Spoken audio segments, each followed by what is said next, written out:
Deus, em nome de Jesus, nós te pedimos, fale conosco, Senhor, através da sua palavra. Nós viemos aqui prestar-te culto também para ouvir a tua voz, Pai. E cremos que o Senhor fala conosco através da sua palavra. Ajuda-nos, ó Deus, na compreensão da sua palavra. Ajuda-nos, ó Deus, a superar as nossas limitações. Nós oramos em nome de Jesus. Amém. Lucas 19, versículo 28 diz assim: E dito isto, prosseguia Jesus subindo para Jerusalém. Ora, aconteceu que ao aproximar-se de Betfagé e de Betânia, junto ao Monte das Oliveiras, enviou 2 de seus discípulos, dizendo-lhes: Ide à aldeia fronteira, e ali, ao entrardes, acharei preso um jumentinho que jamais homem algum montou. Soltai-o e trazei-o. Se alguém vos perguntar por que o soltais, respondereis assim: porque o Senhor precisa dele. E indo os que foram mandados, acharam segundo lhes dissera Jesus. Quando eles estavam soltando o jumentinho, os seus donos lhe disseram: por que o soltais? Responderam: porque o Senhor precisa dele. Então o trouxeram e, pondo as suas vestes sobre ele, ajudaram Jesus a montar. Indo ele, estendiam no caminho as suas vestes, e quando se aproximava da descida do Monte das Oliveiras, toda a multidão dos discípulos passou jubilosa a louvar a Deus em alta voz por todos os milagres que tinham visto, dizendo: bendito é o Rei que vem em nome do Senhor, paz no céu e glória nas maiores alturas. Ora, alguns dos fariseus lhe disseram em meio à multidão: mestre, repreende os teus discípulos. Mas ele lhes respondeu: asseguro-vos que se eles se calarem, as próprias pedras clamarão. Quando ia chegando vendo a cidade, chorou e dizia: se conheceras por ti mesmo, ainda hoje, o que é devido à paz, mas isto está agora oculto aos teus olhos. Pois sobre ti virão dias em que os teus inimigos te cercarão de trincheiras, e por todos os lados te apertarão o cerco, te arrastarão, e aos teus filhos dentro de ti. Não te deixarão em ti pedra sobre pedra, porque não reconheceste a oportunidade da tua visitação. Muito bem, o texto que nós lemos ele é longo, e o tempo que nós temos é curto. Nós vamos fazer uma visão panorâmica desse texto. É o texto que fala que Jesus chorou sobre Jerusalém. Nós sabemos que é comovente quando alguém chora por nossa culpa, né? Nós nos comovemos quando somos culpados ou a causa das lágrimas de alguém. Jesus ainda hoje chora a cegueira do seu povo, né? Jesus aqui está chorando a cegueira de Jerusalém, que era o povo de Deus da época. E a cegueira do povo, chamado povo de Deus, continua. Ela existe até hoje. Nós vamos ver que os motivos que levou a Jesus a chorar, eles existem ainda hoje e ainda em maior proporção.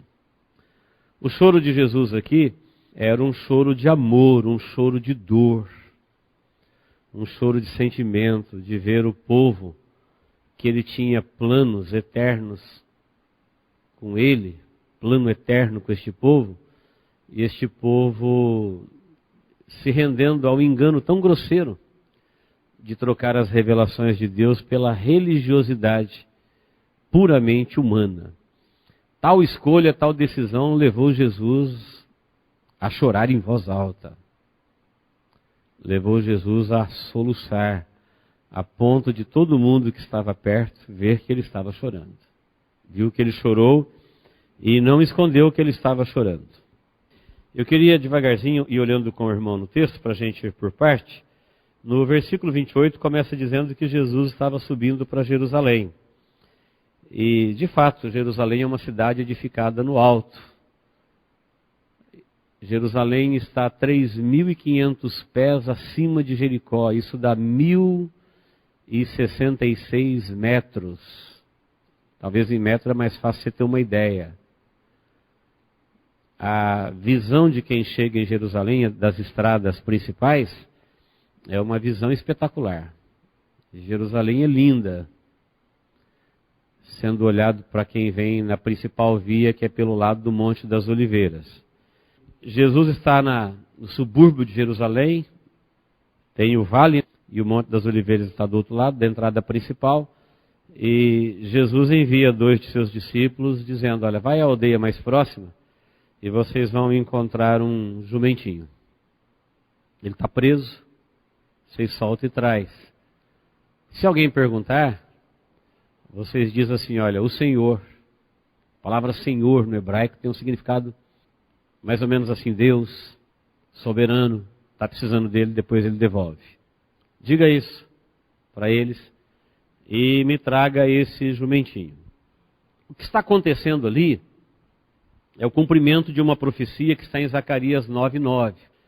Essa profecia, Deus tinha usado o profeta Zacarias para dizer assim, olha, Jerusalém canta, exulta, jubila, porque o teu rei está vindo. E ele vem manso, vem em missão de paz, ele vem como salvador, ele vem montado em um jumentinho, animalzinho de carga. Então não tema a vinda de Deus, ele não vem com juízo, ele não vem com punição, ele não vem com balança, ele vem com amor, ele vem com paz, ele vem com alegria para reconduzi-los a Deus. Então a profecia de Zacarias se cumpre nos 4 evangelhos, porque no único versículo ali você vai ver que fala o teu rei. Mateus apresenta Jesus como rei. Fala o teu servo, humilde servo. Marcos apresenta Jesus como servo. Fala ele é justo. Fala de Jesus como homem que fez justiça. E ele é o Salvador. E o Salvador se refere a Deus, a sua divindade, que é o evangelho de João. Os 4 evangelhos estão profetizados nessa única profecia de Zacarias, que foi a visão que Deus deu para Zacarias.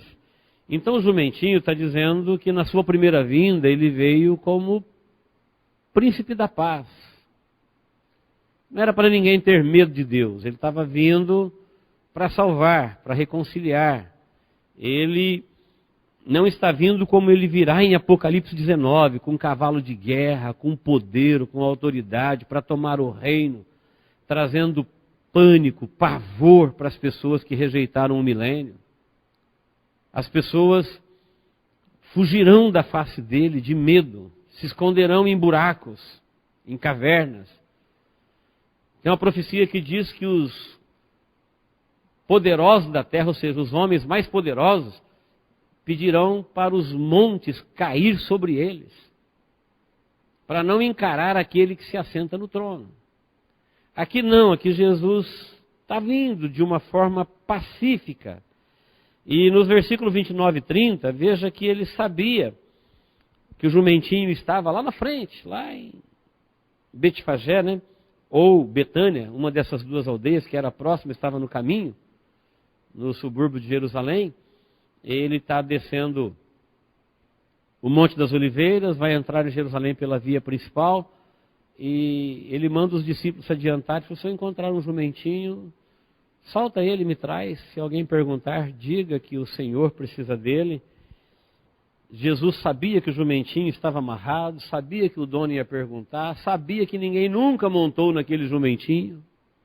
Mas as pessoas que estão vivendo ali, eles não sabem de nada disso.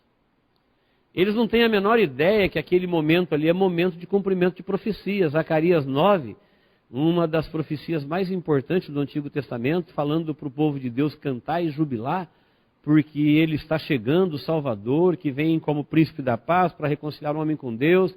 Os religiosos que deveriam saber disso não têm a menor ideia do que está acontecendo em Jerusalém. É um povo lá entrando com um líder religioso, um judeu que faz milagres, um profeta. Ninguém sabe ao certo, havia muita controvérsia a respeito da pessoa de Jesus. Mas o fato é que ele diz assim, olha, fala para a pessoa que se diz dono do jumento, quem está precisando do jumento é o verdadeiro dono. Não somente o dono do jumento, mas o dono do jumento. O criador de todas as coisas. Fala para ele, ó, o Senhor vai usá-lo, é dele. E ele te devolve. Fica imaginando o que não passou na cabeça dos donos do jumentinho. O povo é doido, né? Diz que Deus vai usar o jumentinho. O Senhor, o soberano, vai usá-lo. Que Deus é esse que anda de jumento?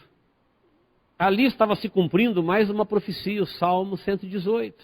no versículo 26, está falando glória a Deus nas alturas, aí vem o teu rei, fala da entrada triunfal de Jesus, quando eles colocam roupas e ramos no seu caminho para ele entrar. Então nota que, quando ele diz, Senhor, precisa deles, que eles liberaram o jumento, chegou lá o povo, os discípulos e um grande número de pessoas que tinham sido impactados com o evangelho de Jesus, com os milagres, com os sinais, com a revelação da palavra dele, eles começaram, veio sobre eles uma unção de cântico, de louvor, eles começaram a louvar a Deus em alta voz e glorificá-lo, e tiravam a sua roupa de cima e colocou sobre o jumento, colocaram Jesus sobre o jumento, e ele ruma para Jerusalém numa entrada triunfal. Ali está se cumprindo mais uma profecia, está se iniciando o grande reino de Deus na terra. É a entrada triunfal. A Bíblia havia profetizado que ele entraria publicamente. Nenhum rei pode anunciar o seu reino, a não ser que isso seja público. Os reis geralmente faziam isso em carruagens, com cavalos de guerra, com pompas, com música, com desfiles de exército, mostrando força. E Jesus, o Filho de Deus, o Criador do universo, o sustentador do universo, não se acanha, não se entristece de inaugurar o seu reino montado num jumentinho, seguido pelas pessoas que foram impactadas pela mensagem dele. Os irmãos percebem que, humanamente falando, a cena é patética. Vamos ser claros. Se nós fôssemos turistas em Jerusalém naquele dia e perguntássemos assim, o que está acontecendo aqui? Não, esse camarada ali entrando no jumentinho, que o pessoal está colocando palmas para o jumentinho passar em cima, roupas, forrar o jumentinho para ele sentar, ele é rei do reino dos céus, e ele está inaugurando o reino dele hoje. Hoje é o dia da inauguração. Essa é a entrada triunfal. Esses daí são os seus súditos, seus fiéis, que estão contando paz no céu, glória a Deus, bendito é o que vem em nome do Senhor. Salmo 118.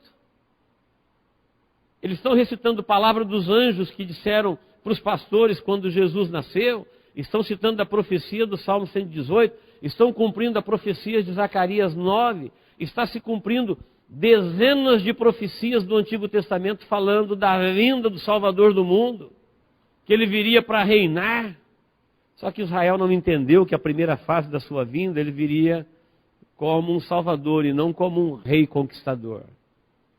Mas o fato é que agora o rei existe, o rei está manifesto, o rei é conhecido. Se ele vai ser acreditado, se vão aceitar, se não vão, o importante é que Deus está cumprindo debaixo dos olhares de todo mundo que não está vendo nada, as mais poderosas profecias da Bíblia.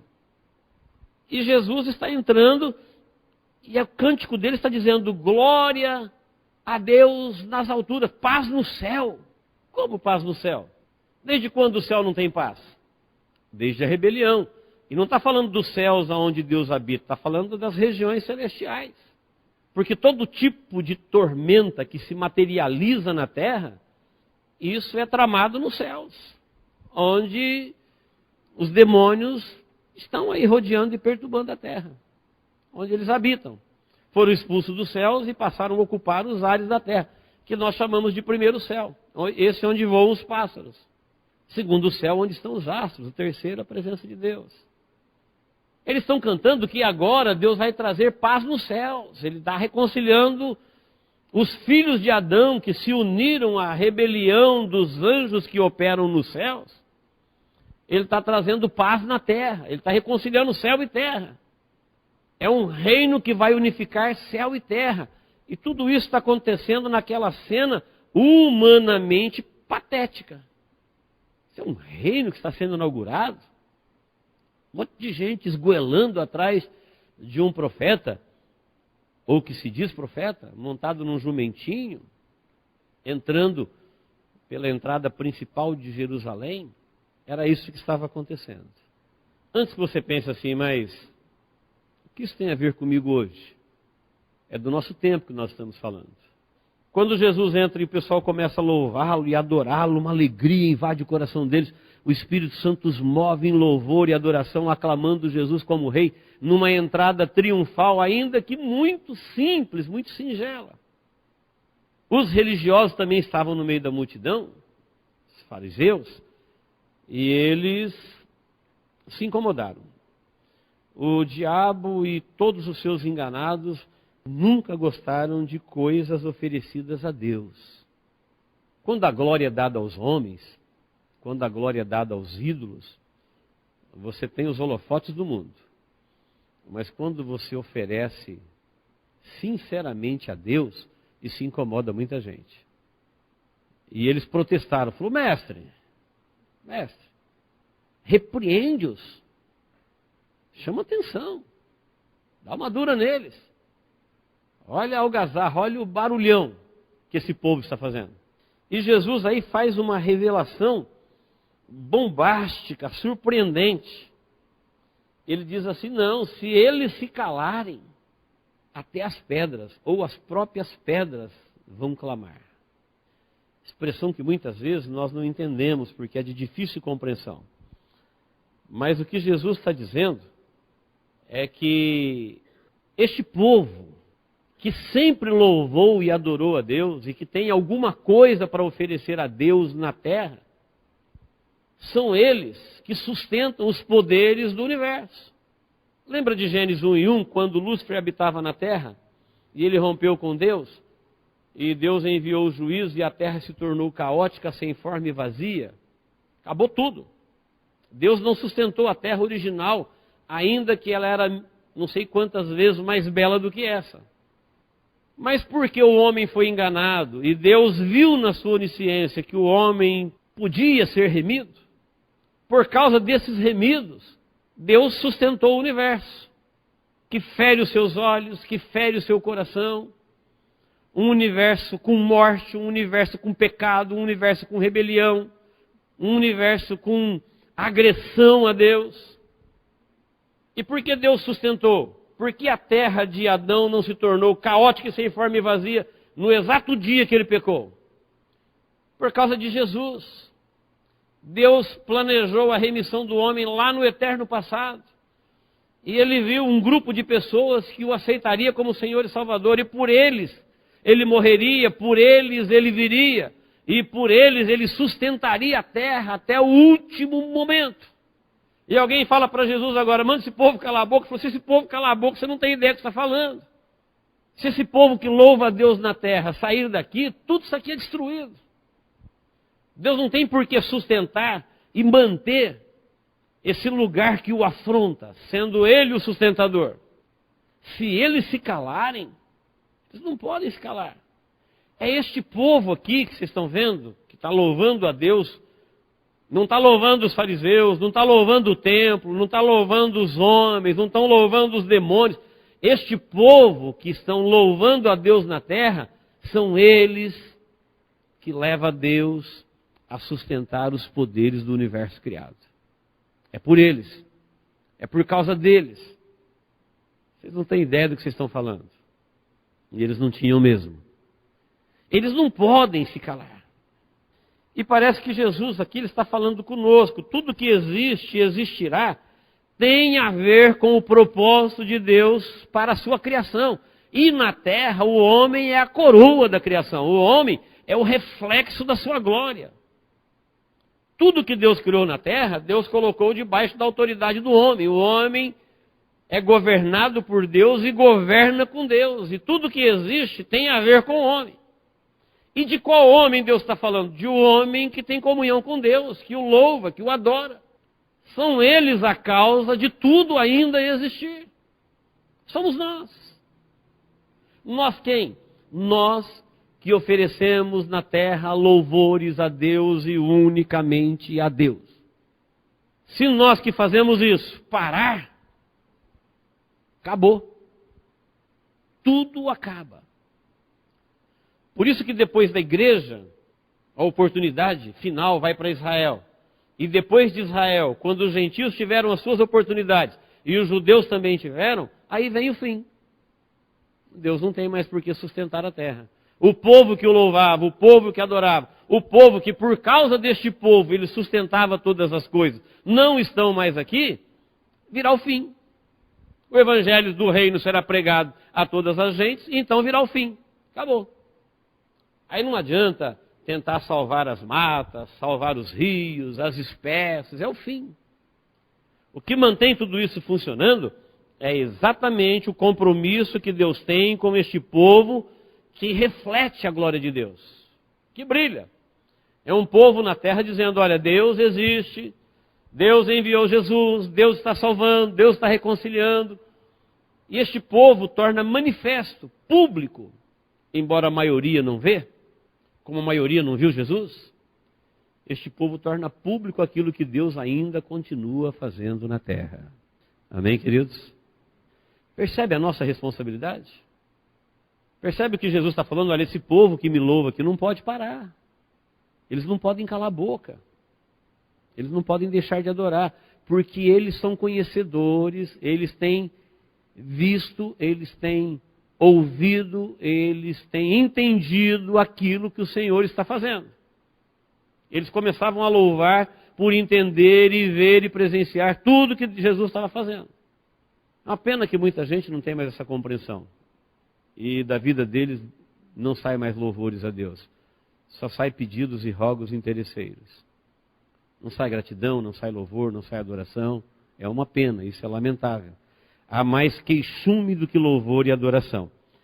É interessante que nesse momento, Jesus olha para Jerusalém, depois de assegurar que esse povo não pode parar, ele olha para Jerusalém e ele vê uma Jerusalém linda, uma Jerusalém comercial, uma Jerusalém empolgada, cheia de gente.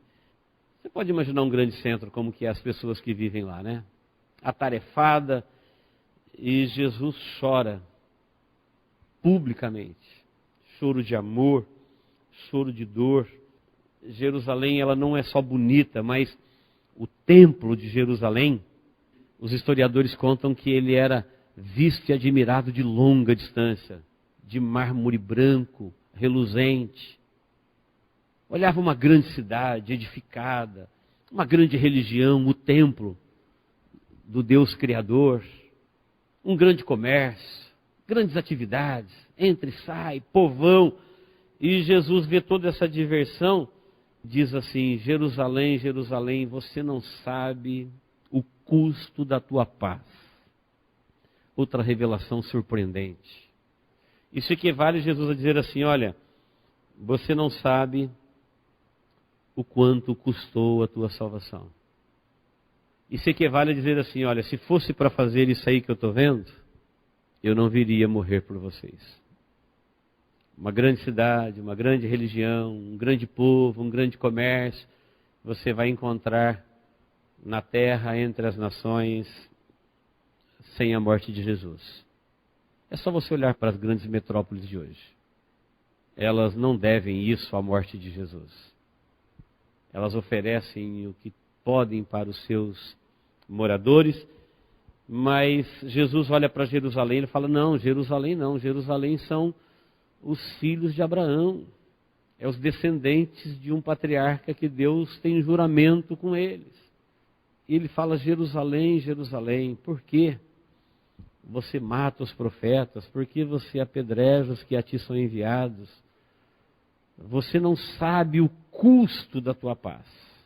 Isso agora está encoberto aos teus olhos. E ele revela não somente o propósito de Deus com os filhos de Abraão sendo ignorado. Jesus está se referindo ao plano da vinda dele, quando Deus lá no eterno passado planeja a salvação da humanidade. Quando um dia Deus faria uma aliança com Abraão, tendo um povo na terra, e esse povo teria a missão de anunciar a todos os povos. E agora a descendência deste povo tem lá religião, tem tudo, mas tudo rompido com Deus, tudo perdido.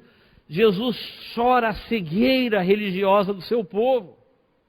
O povo sempre teve a ideia fixa, mania bruta, ofensiva a Deus, de querer oferecer a Deus uma religião partindo deles. Eles estavam seguros que assim como aquele templo enchia o coração deles de alegria, devia encher o coração de Deus também. Assim como aquele templo arrancava exclamações de qualquer visitante que passava por ali, Deus devia estar muito feliz. E Deus já estava longe daquele templo fazia muito tempo.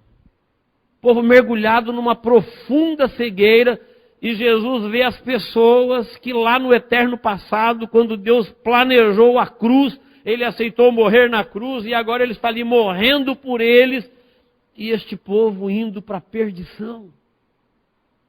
E Ele andou por 3 anos em suas ruas, fez todo tipo de milagre. Todo mundo em Jerusalém ficou sabendo alguma coisa dele. Mas a grande maioria está mergulhado numa profunda cegueira religiosa. E como eu disse, humanamente falando, o grande reino dos céus, aquilo que para nós é uma coisa maravilhosa, o cumprimento de Zacarias 9, do Salmo 18, o reino sendo inaugurado, o povo de Deus agora tem um rei na terra, Deus visitou o seu povo, Deus veio até nós. Nunca poderíamos ir a Ele, nunca poderíamos ir ao céu, e céu e terra não estão em paz. Mas por nossa causa Ele veio até nós. Aquilo que humanamente é patético, espiritualmente, para quem tem a luz do Evangelho, é uma coisa gloriosa. É tempo de cumprimento profético. Aquilo que parece uma coisa corriqueira, um acontecimento, uma manifestaçãozinha religiosa ali, um povo ali gritando glória a Deus, paz no céu, ainda que era uma multidão, mas era um pequeno povo comparado à grande cidade. Eles não percebiam, estavam cegos. Mas se a gente perguntasse para esses cegos de Deus, eles se achavam as pessoas mais iluminadas da terra. Tão cegos que não conseguiam perceber a própria cegueira. Jesus faz mais uma profecia. Ele falou assim, olha, a tua casa ficará deserta. Virão dias, falou, que te cercarão, e aos teus filhos dentro de ti, está falando para a cidade.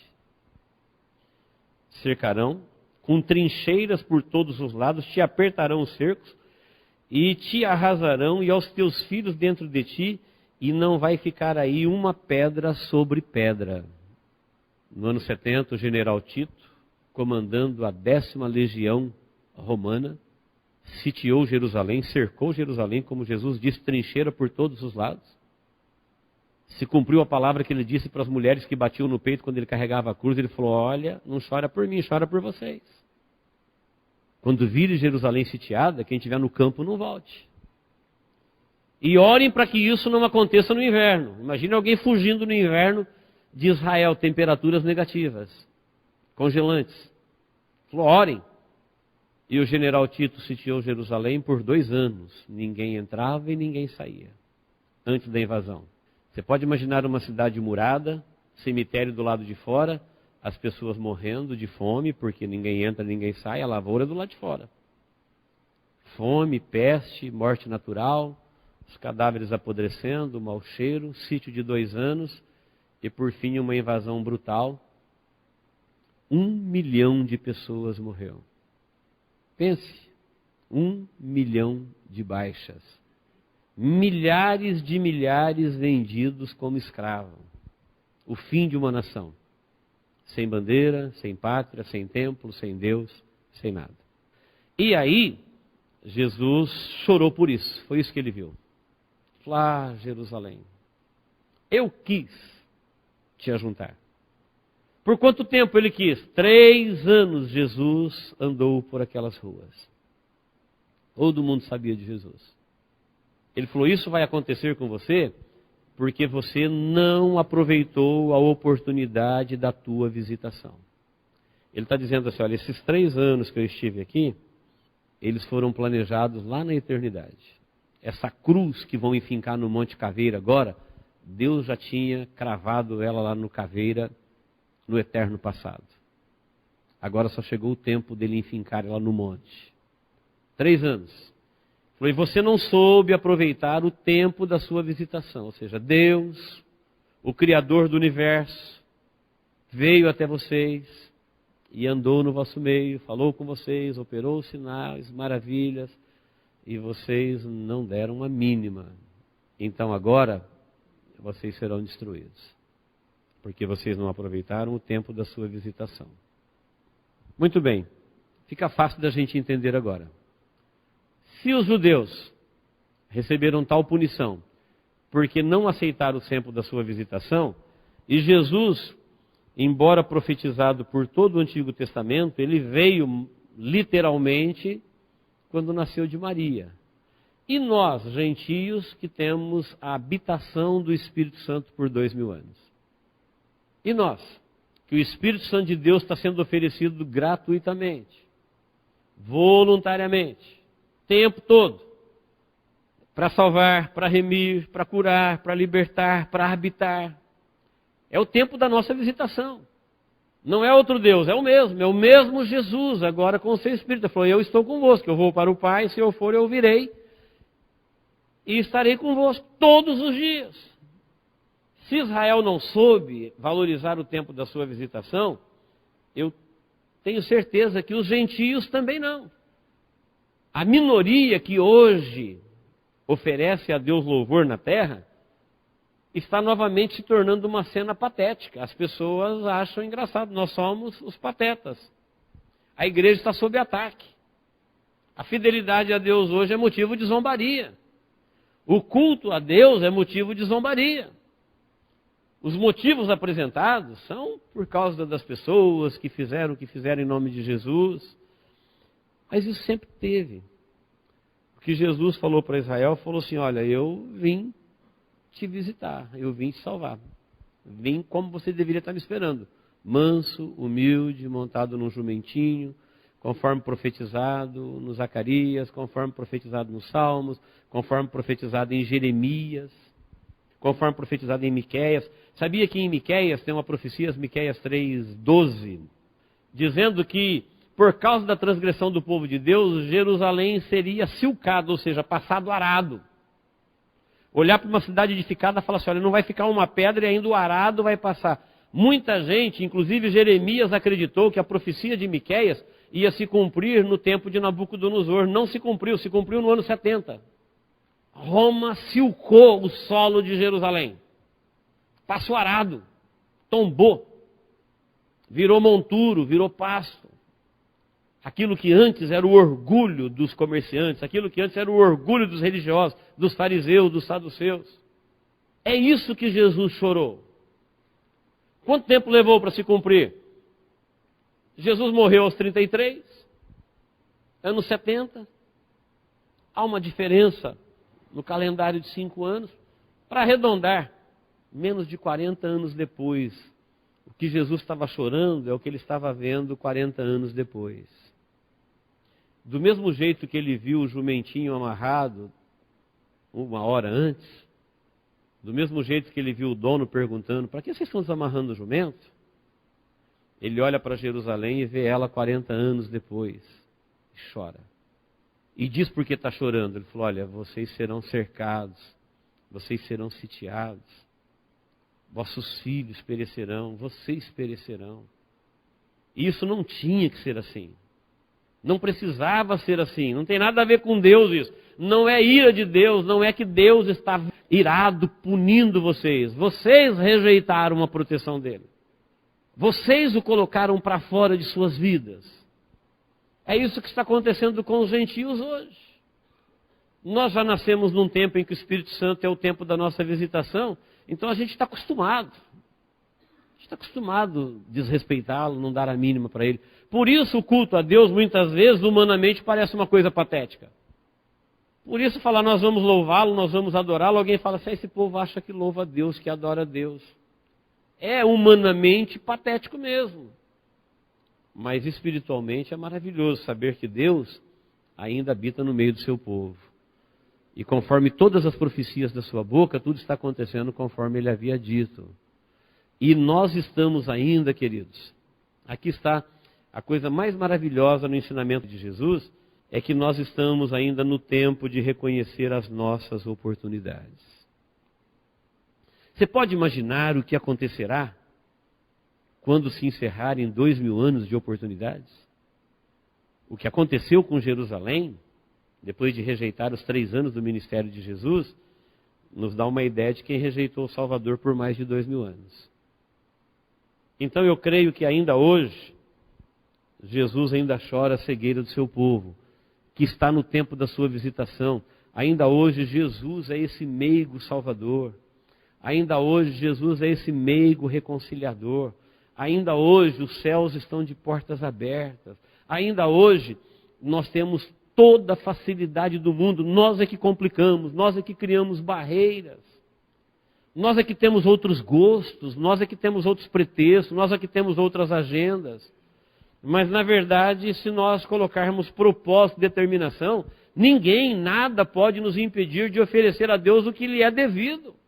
E nós precisamos ter essa consciência que nós somos o povo que faz isso. Se nós deixarmos de fazer, tudo isso daqui deixa de ser sustentado. Tem um povo na terra que louva a Deus, que adora a Deus, que não adora homens, que incomoda o inferno, que incomoda as trevas, que incomoda os homens, mas eles não podem parar. É a meu respeito que Jesus está falando isso, é a seu respeito está falando. Eles não podem parar. Se eles pararem, isso aqui vira um terremoto que pedras e pedras vão chorar, vão se chocar. Eles são a causa de Deus sustentar tudo que existe. É maravilhoso a gente saber que mesmo sendo pessoas aparentemente insignificantes, foi por nossa causa, por todos lavados e remidos, que Deus sustenta o teu plano e levará ele a cabo até o fim, até o último dia. E quando o último se converter, a Bíblia fala que as potências dos céus serão abaladas. Está vendo quem sustenta tudo isso? Somos nós, com os nossos joelhos dobrados, falando com Deus. Somos nós abrindo a nossa boca, oferecendo louvores a Deus. Somos nós, com o nosso testemunho, levando o testemunho de Jesus a todos os povos. Nós, todos os alcançados, lavados e remidos pelo sangue de Jesus, que oferecem louvores unicamente a Deus, aceitáveis a Deus por meio de Jesus. Por isso, meu irmão, eu não posso parar, por isso você não pode parar. E nós só vamos parar se quisermos parar, porque o inferno não tem poder para nos parar. O que faz a gente parar é a nossa própria canseira, é o nosso próprio enfado, é o nosso próprio desânimo. Mas não existe poderes no universo para nos fazer parar, se nós quisermos louvar e adorar ao Senhor. Amém? Deus nos abençoe em Cristo Jesus. Vamos orar? Porque é isso que o povo de Deus faz na terra. O povo de Deus louva, o povo de Deus adora, o povo de Deus testemunha, o povo de Deus ora. E a Bíblia fala que nós devemos deixar a Deus todas as nossas necessidades conhecidas por meio da oração. Eu te convido agora a orar em nome de Jesus. Deus, nós estamos aqui na Tua presença. Te obrigado, Senhor, por esse tempo de reflexão na Sua palavra. E agora, ó Deus, nós nos ajuntamos na Tua presença em oração, em nome de Jesus. E queremos orar, ó Deus, por cada um dos Teus filhos. O Senhor sabe, ó Deus, todas as coisas a nosso respeito. Nós não podemos fazer um pedido que o Senhor não tenha dele conhecimento. Mas nós também temos conhecimento que o Senhor nos ensinou a orar, a falarmos, ó Deus, aquilo que nós queremos, aquilo que nós cremos, aquilo que o Teu Espírito Santo nos leva, ó Deus, a colocar diante de Ti em oração. Olha para esta vida, ó Deus, o que ela está vivendo, o que ela está passando, seus sonhos, suas batalhas, seus enfrentamentos, suas limitações, suas fraquezas, suas necessidades. Deus, tudo isso está diante de Ti. E nós viemos aqui te pedir, ó Deus, olha para a nossa vida e tenha misericórdia da nossa vida, ó Deus. Nós queremos, ó Deus, a vitória que vem do Senhor. Nós queremos o socorro que vem da Tua parte. Não esperamos, ó Deus, de um outro lugar. Não temos uma outra esperança. Nós não temos uma outra fé. Nós não cremos nos homens. Nós não cremos, ó Deus, em nós mesmos. Nós não cremos, ó Deus, no acaso. A nossa esperança, ó Deus, está no Senhor. O Senhor é o nosso Deus, o Deus da nossa confissão, o Deus da nossa adoração, o Deus do nosso louvor. Por isso, ó Deus, tudo nós colocamos diante de Ti em oração agora, em nome de Jesus. Em nome de Jesus. Inclina-te, ó Deus, ao teu povo que te invoca neste momento, para que o Senhor, ó Deus, venha socorrer a cada um naquilo que ele está precisando. Olha para esta vida, ó Deus, que precisa de cura. Nós ministramos em nome de Jesus a cura que há no sangue de Jesus Cristo vertido na cruz do Calvário.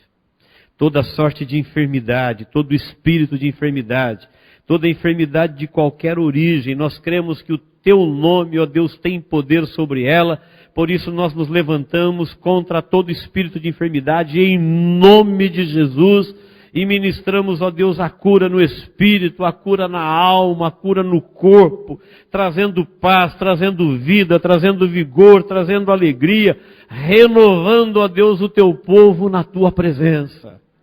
Porque o que espera no Senhor, ó Deus, renovam as suas forças. Por isso, ó Pai, tira toda tristeza, todo desânimo, todo abatimento, toda limitação, que isso caia por terra agora, que o teu povo possa ser liberto, livre de qualquer fardo, livre de qualquer culpa, livre de qualquer tormento, para te servir, ó Deus, com liberdade e alegria na tua presença. É no nome de Jesus que nós te pedimos, ó Deus. Que isso aconteça, Senhor, na vida de todos, por amor do teu santo Filho Jesus Cristo, o nosso Senhor e Salvador. É no nome dele que pedimos e oramos. Amém. Feche os seus olhos e diga comigo assim: Deus,